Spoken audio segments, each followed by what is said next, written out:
बिस्मिल्लाहिर्रहमानिर्रहीम अस्सलाम वालेकुम नाज़रीन, मैं राना उज़ैर हूँ। आप हमारा फेसबुक और यूट्यूब चैनल देख रहे हैं। नाज़रीन, आज बिहार का इलेक्शन था और नरेंद्र मोदी ये इलेक्शन जीत चुके हैं। उनकी पार्टी ये इलेक्शन तो जीत गई और असल गेम प्लान भी यही था कि ये इलेक्शन जीतने के लिए पाकिस्तान के साथ जंग छेड़ी जाएगी। अब आप सोच रहे हैं कि नरेंद्र मोदी तो इलेक्शन जीत गया, तो अब जंग कैसी, अब कैसे पाकिस्तान पर अटैक किया जाएगा? तो उसने तो अपने गोल्स को अचीव कर लिया है।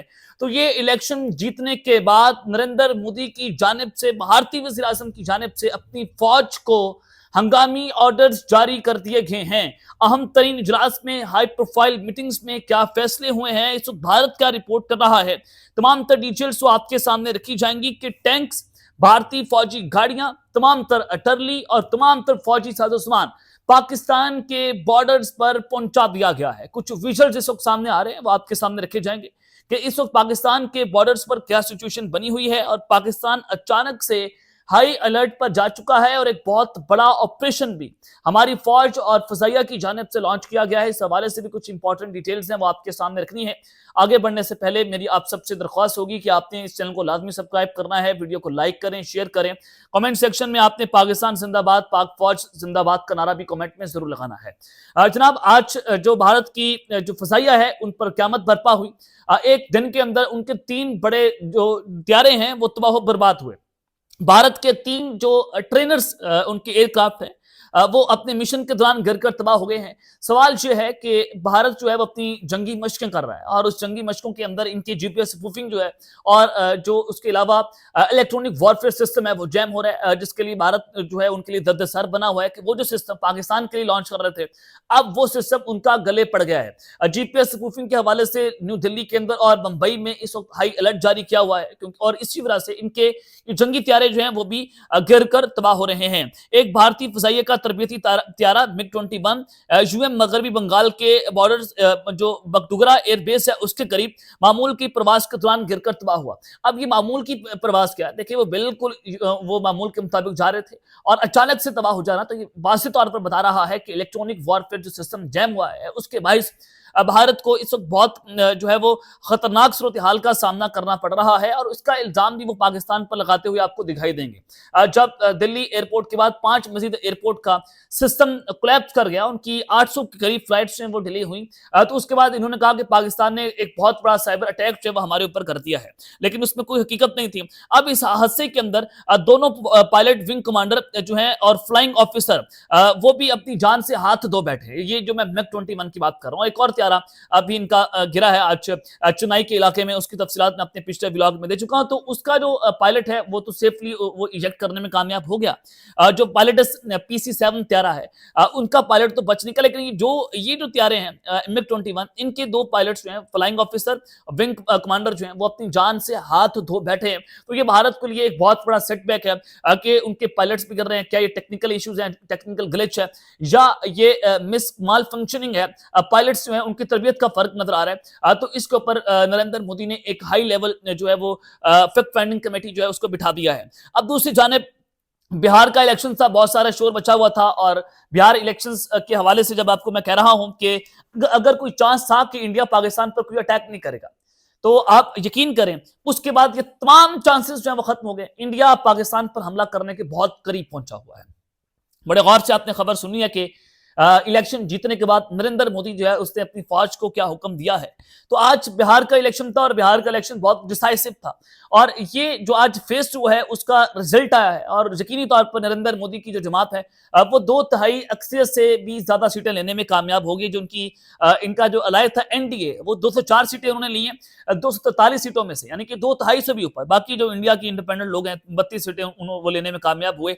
तो ये एक बड़ी गंभीर किस्म की सिचुएशन है कि जो दिल्ली अटैक होता है वो फेज 2 इलेक्शन से शुरू होने से पहले अटैक हुआ और फेज 1 इलेक्शन में नरेंद्र मोदी की जो पार्टी की पोजीशन है वो अच्छी नजर नहीं आ रही थी।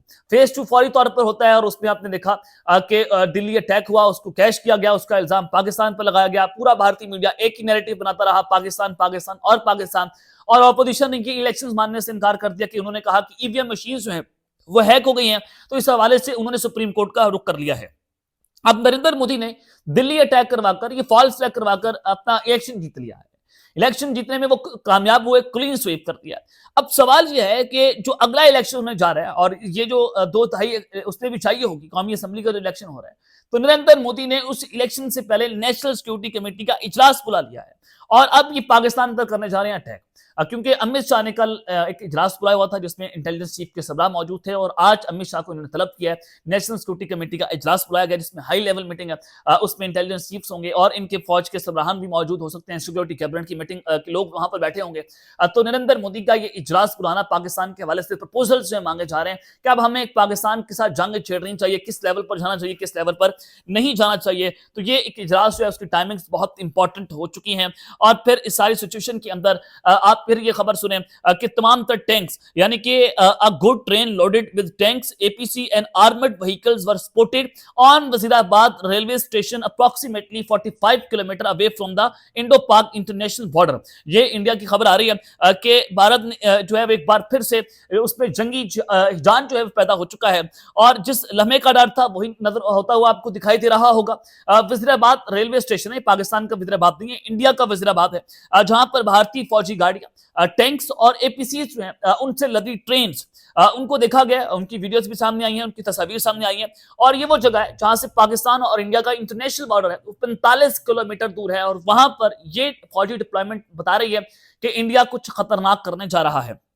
सवाल यह है कि क्या भारत हमला करने की पोजीशन में आ रहा है, वो फॉरवर्ड पोजीशन पर चलता आ रहा है, स्टेप बाय स्टेप चल रहा है और क्या मोदी सरकार एक नई मुहिम जारी करनी चाह रही है, दूसरा हम सवाल है, या फिर पाकिस्तान की जो बढ़ती हुई दिफाई तैयारियां हैं जिससे भारत को शदीद खौफ है, क्या उसमें वो मुब्तला हो चुका है। तो हकीकत तो ये है कि पाकिस्तान की जो फोर्सेज है, हमारी फदाइया है, हमारी फौज है, हमारी नेवल फोर्सेज है, वो पहले ही हाई अलर्ट के ऊपर है और हमारी जो स्ट्रेटेजिक फोर्सेज हैं उन्होंने अपनी बॉर्डर्स के करीब अपनी मौजूदगी को मजीद बढ़ा दिया है। अगर भारत ये करने का सोचेगा भी, क्योंकि वो पैकेट्स की फॉर्म में अपनी फौजों को पाकिस्तान के बॉर्डर के करीब ला रहे हैं ताकि दुनिया की नजर इस तरफ ना आ जाए, पाकिस्तान के पास इंफॉर्मेशन ना पहुंचे, तो भारत तो अपनी तैयारियां मुकम्मल कर चुके हैं। अब उसी हवाले से पाकिस्तान भी अपनी तैयारियां मुकम्मल करके बैठा हुआ है। वज़ीर दिफा ख्वाजा आसिफ की जानिब से स्टेटमेंट आई कि पाकिस्तान ईस्ट और वेस्ट बॉर्डर दोनों पर जंग लड़ने के लिए मुकम्मल तौर पर जो है वो इस वक्त तैयार है। तो इस सारी सिचुएशन के अंदर पाकिस्तान जो है वो हाई अलर्ट के ऊपर है। तो एक बड़ा ऑपरेशन जो है वो लॉन्च किया गया पाकिस्तान को इस 2.5 फ्रंट के ऊपर जंग का सामना है। खबर आ रही है कि एक इंटेलिजेंस ब्यूरो डिवीजन और सीटीडी ने ज्वाइंट ऑपरेशन लॉन्च किया जिसमें 4 टीटीपी और फितना खारिज के दहशतगर्द जो हैं उनको गिरफ्तार किया गया, जो कि जुडिशियल कॉम्प्लेक्स G11 जो इस्लामाबाद में अटैक हुआ था उस हमले के अंदर मुलव्वस हैं।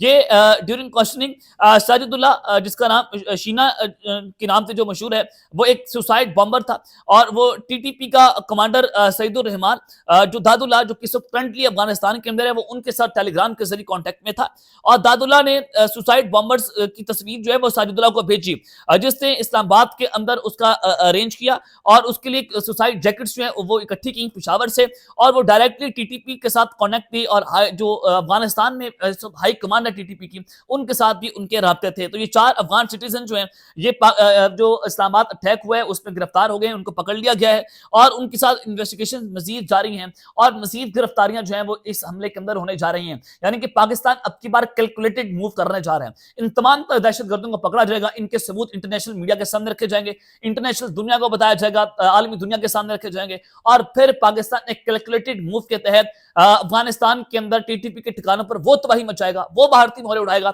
जिसका आप तसव्वुर नहीं कर सकते। यानी कि इतनी वेल कैलकुलेटेड मूव कहें तो कहना गलत ही होगा। तो ये बड़ा ऑपरेशन जो पाकिस्तान ने लॉन्च कर दिया है और इसका दायराकार मजीद बढ़ाया जाएगा और इस हवाले से जो भारत इस अफगानिस्तान को इस्तेमाल कर रहा है, पाकिस्तान ने इंतहाई जो है वेट एंड सी की पॉलिसी रखी है, ठंडे हुए हैं। ये नहीं हुआ कि इस्लामाबाद अटैक हुआ आपने फौरी तौर पर काबुल पर एयर स्ट्राइक्स कर दिया, तो वो उससे तो हमारा मुकदमा जो है वो मजीद कमजोर होता। तो पाकिस्तान ने इस वक्त बड़ी जो है वो कामयाब डिप्लोमेसी के तहत इस वक्त अफगानिस्तान को मुकम्मल तबाह पर बात रखने का जो है वो प्लान तैयार कर लिया है।